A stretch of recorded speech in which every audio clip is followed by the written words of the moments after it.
नमस्कार, मैं हूं रंजीत झा।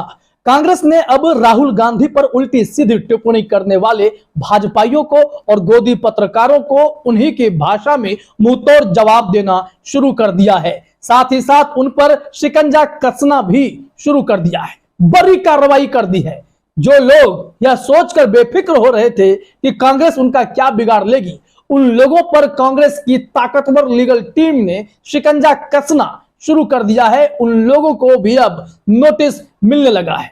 दो नामी लोग अब कांग्रेस के निशाने पर आ गए हैं, जिन्होंने राहुल गांधी पर उल्टी सीधी टिप्पणी की थी, जिसमें से एक गोदी एंकर सुधीर चौधरी हैं और दूसरे जो राहुल गांधी की लगातार सदस्यता खत्म कराने के लिए मुहिम छेड़े हुए थे, भाजपा सांसद निशिकांत दुबे। इन दोनों की खाट कांग्रेस ने खड़ी कर दी है। क्योंकि हमने आपको पिछली जो खबर दिखाई है उसमें ही बताया था कि कांग्रेस ने अपने लीगल टीम को खुली छूट दे दी है। भरे मंच से ऐलान किया गया है कि भाजपाइयों को और ऐसे तमाम लोगों को जो उल्टी सीधी टिप्पणी करते हैं, जिससे देश में लोगों की भावनाएं आहत होती हैं, कांग्रेस की भावनाएं आहत होती हैं। राहुल गांधी पर अपमानजनक टिप्पणी करने वाले, सोनिया गांधी पर अपमानजनक टिप्पणी करने वाले को उन्हीं की भाषा में मुंहतोड़ जवाब देना होगा। उनको भी कानून की भाषा समझानी होगी कि कानून का सहारा लेकर अगर आप राहुल गांधी की आवाज को खामोश करना चाहते हैं तो आपको उसी के अंदाज में जवाब मिल सकता है। क्योंकि भारतीय जनता पार्टी में नफरती भाषण करने वाले, राहुल गांधी पर विवादित टिप्पणी करने वाले, इनकी कोई कमी नहीं है। ये लोग लगातार उलूल जुलूल हरकतें करके राहुल गांधी को, कभी सोनिया गांधी को, कभी कांग्रेस के अलग अलग नेताओं को अपमानित करते रहते हैं। इस वजह से अब कड़ा एक्शन शुरू हो गया है। तो सबसे पहले जरा देखिए निशिकांत दुबे को लेकर क्या जानकारी सामने आई है। और यहां टीएमसी सांसद महुआ मोइत्रा ने, उनके साथ में राजस्थान के मुख्यमंत्री अशोक गहलोत ने, कुछ लोग और हैं, उन सब के संयुक्त एक लेटर को ओम बिरला यानी लोकसभा के स्पीकर को भेजा गया है, जिसमें पॉइंट वाइज बताए गए हैं कि निशिकांत दुबे की फर्जी डिग्री पर एक्शन कब होगा और इसमें क्या सब लिखा गया है। उसके लिए जरा अपने स्क्रीन पर आप देखिए कि इस पत्र में क्या कहा गया है और कौन कौन लोग निशिकांत दुबे को सबक सिखाने के मूड में हैं, उन्हीं की भाषा में जवाब देने के मूड में हैं। जैसे इन लोगों ने साजिश के तहत राहुल गांधी को फांसने की कोशिश की, उनकी लोकसभा सदस्यता रद्द कराने के लिए एड़ी चोटी एक कर दी, अब वैसे लोगों पर शिकंजा कसा जाने लगा है।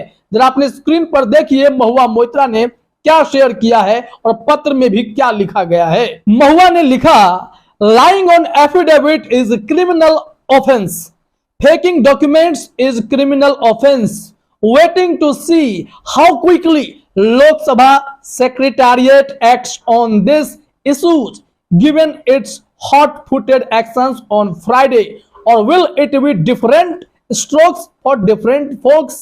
ECI को भी टैग किया गया है।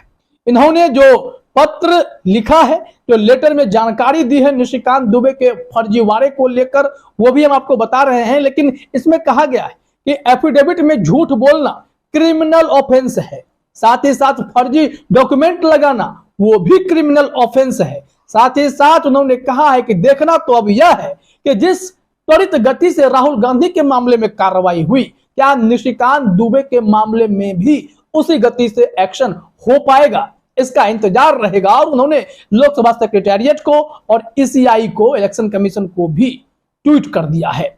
महुआ मोइत्रा के लेटर हेड पे ओम बिरला के नाम खत है, अशोक गहलोत भी हैं, हेमंत सोरेन भी हैं, चीफ इलेक्शन कमिश्नर भी हैं, द सेंट्रल विजिलेंस कमिश्नर भी हैं। अब इनको, अशोक गहलोत को भी इसमें टैग इसलिए कर दिया गया है क्योंकि ये मान लीजिए कि कांग्रेस भी अब एक्शन के मूड में है। बख्शने नहीं वाले हैं ऐसे लोगों को जो राहुल गांधी की आवाज को खामोश कर देश के सबसे मजबूत आवाज को खामोश करने की कोशिश की है, जो प्रधानमंत्री से आंखों में आंखें डालकर सवाल करते थे, उनकी आवाज को खामोश करने की कोशिश की है। ऐसे लोगों के खिलाफ एक्शन शुरू करने का वक्त आ गया है। और इसमें सब्जेक्ट में ही है, discrepancies in affidavits of mister Nishikant Dubey, member of parliament, respected sir madam. अब इसमें जो बताया गया उसे देख लीजिए, बाकी जो डिटेल्स आप तो जानते ही हैं, क्योंकि निशिकांत दुबे की फर्जी डिग्री पर भी हमने कई ऐसे वीडियोज आपके सामने रखे हैं।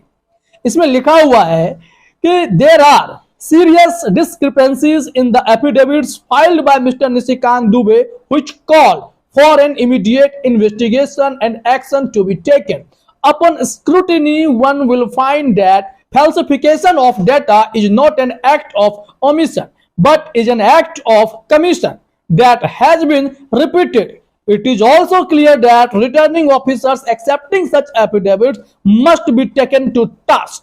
और फिर डॉक्यूमेंट्स इसमें टैग किया गया है, उन डॉक्यूमेंट्स की जानकारी भी दे दी गई है, क्योंकि इसमें आपने सारे डॉक्यूमेंट्स देखे हैं, प्रताप यूनिवर्सिटी का भी और दिल्ली के जिस फैकल्टी ऑफ मैनेजमेंट स्टडीज की बात ये कर रहे थे एफएमएस की, वहां से भी उनके भी खत आ चुके थे। इन सब जगहों से निशिकांत दुबे की डिग्री जो है कहीं ना कहीं झोल नजर आती है। एफएमएस तो साफ मना कर रखा है, लेकिन प्रताप यूनिवर्सिटी के जो सर्टिफिकेट है वहां भी लगता है कि ट्रांसक्रिप्ट में कुछ मिस्टेक है। ये सारे डॉक्यूमेंट्स हमने आपको दिखाए भी है इससे पहले भी, और इन्हीं सबको संदर्भ में बताते हुए बताया गया है कि ये वही निशिकांत दुबे हैं जो मैट्रिकुलेशन 10 साल की उम्र में पास कर गए। एफिडेविट में उनका एज अगर आप देखेंगे 2009, 2014, 2019 में बताया गया कि 37, 42, 49 के हैं, और इस हिसाब से उनके मैट्रिकुलेशन का डेट 1982 है। अब जरा समझ लीजिए कि 1982 में है तो उन्होंने 10 साल के उम्र में जो है वो मैट्रिक पास कर लिया। Also claims completion of BA degree from Marwari college in Bhagalpur in 1989 at age of 17 years. Please investigate all involved and take action. और दिल्ली यूनिवर्सिटी में जो बताया गया कि एमबीए उन्होंने 1993 में किया, उसमें भी एफएमएस ने मना किया। वहीं प्रताप यूनिवर्सिटी से भी एमबीए है, ये बताते हैं। उसके बाद चौथा इशू जो है वो application for PhD from Pratap university है। अगर ये सब फर्जी है तो इस पर तुरंत कार्रवाई होनी चाहिए, ऐसी मांग की गई है। तो देखा आपने, निशिकांत दुबे की खाट खड़ी हो गई है। अब बात करते हैं सुधीर चौधरी की। सुधीर चौधरी ने एक कार्यक्रम चलाया जिसमें राहुल गांधी पर जब कार्रवाई हो गई, उनकी गिरफ्तारी की बात सुना दी गई, सजा हो गई है उन्हें 2 साल की, लोकसभा की सदस्यता उनकी रद्द हो गई है, तो सुधीर चौधरी ने एक वीडियो बनाया और उसमें उन्होंने एक अपराधी की कहानी सुनानी शुरू कर दी और फिर आगे नीरव मोदी ललित मोदी कनेक्शन पर पहले हमसे बड़े बड़े अपराधियों को पकड़ो और तुलना राहुल गांधी से कर दी। इसके बाद ही कांग्रेस युवा उनके राष्ट्रीय अध्यक्ष श्रीनिवास बीवी ने शिकंजा सुधीर चौधरी पर कस दिया। उन्होंने भी मानहानि का नोटिस ठोक दिया है सुधीर चौधरी पर। उन्होंने बताया है, आप अपने स्क्रीन पर वो देख लीजिए, ये यही नोटिस है जो मानहानि का नोटिस है जिसे श्रीनिवास बीवी ने शेयर किया है कि ब्लैक एंड व्हाइट में आपने राहुल गांधी की छवि को खराब करने की कोशिश की। राहुल गांधी एक सर्वमान्य नेता है, उनकी बातों को लोग सुनते हैं, उनकी बातों से असर पड़ता है। ऐसे में एक नेशनल टेलीविजन पर ब्लैक एंड व्हाइट शो में आपने राहुल गांधी की मानहानि की है। आप लिखित माफी मांगिए, ऑन एयर माफी मांगिए, साथ ही साथ अगर ऐसा नहीं करते हैं तो आप लीगल एक्शन के लिए तैयार रहिए। ये सारी बातें उसमें कही गई हैं। यानी सुधीर चौधरी पर भी अब कांग्रेस ने शिकंजा कसना शुरू कर दिया है। इस संबंध में श्रीनिवास बीवी ने एक ट्वीट किया, dear Sudhir Chaudhary ji, here is black and white legal notice for your highly offensive and defamatory news video violating all journalism's ethics and norms. See you in court. और ये किसने किया है? Indian Youth Congress legal cell ने। Legal cell को खुली छूट मिली है और खुली छूट के बाद ताबड़तोड़ एक्शन भी देखने को मिले।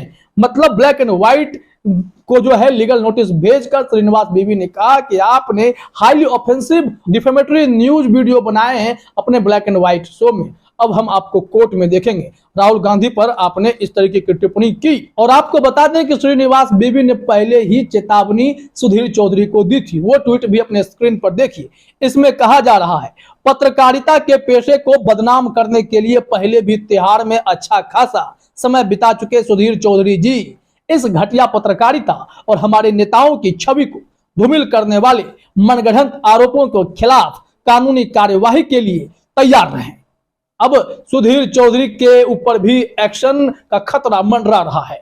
अगर कार्रवाई हुई तो सुधीर चौधरी भी 2 साल सजा के हकदार होंगे या नहीं, या फिर निशिकांत दुबे की लोकसभा सदस्यता जाएगी या नहीं, क्योंकि फर्जी डिग्री का मामला तो तूल पकड़ना ही चाहिए। जब राहुल गांधी ने कर्नाटक में जो टिप्पणी की उसकी सजा गुजरात में जाकर उन्हें मिली। तो जरा सोचिए कि अब ऐसे भाजपाई सांसदों, विधायकों, मंत्रियों, संतरियों का क्या होगा जब सबके खिलाफ एक एक मानहानि का नोटिस पहुंचना शुरू हो जाएगा। यह तो शुरुआत है, आगे आगे देखिए किसकी बारी आती है।